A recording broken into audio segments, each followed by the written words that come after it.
Çüllerin aksa yar alın karar tavrimi, dağlı taşı çekebilmem benim çetin cirmi. Eğitim senin yer vermeyen kaçırıyorsun doğru.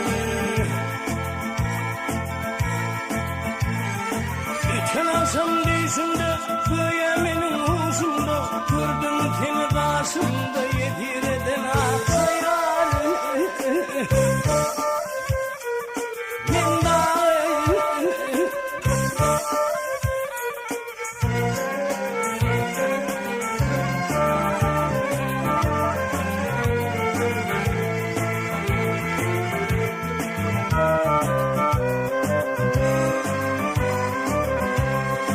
Yol yürüyen kervanlar,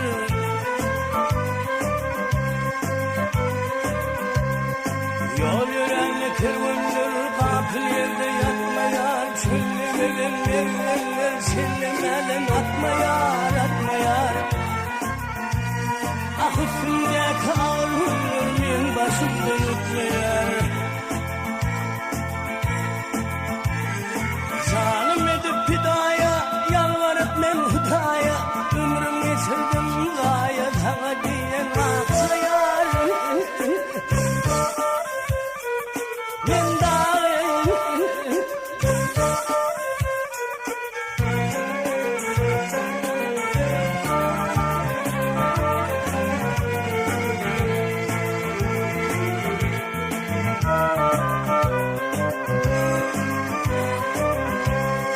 Bahar günü dağ başında,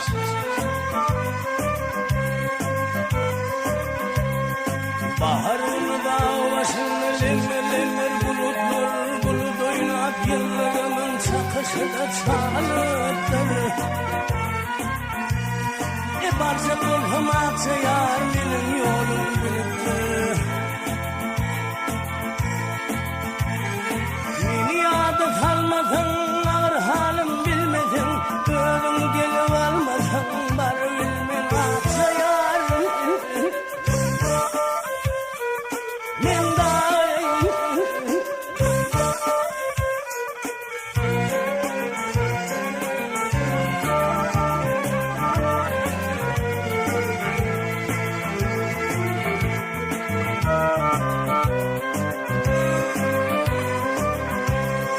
İğnindeki kızıl ketin,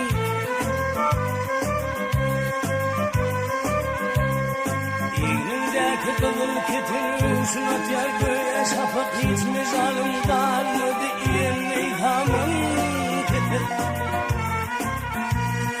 Tahtayana aksa olhum benim ırgara yıkıp, beni kimel koşulup, yanılıp hem çüşülüp, tutar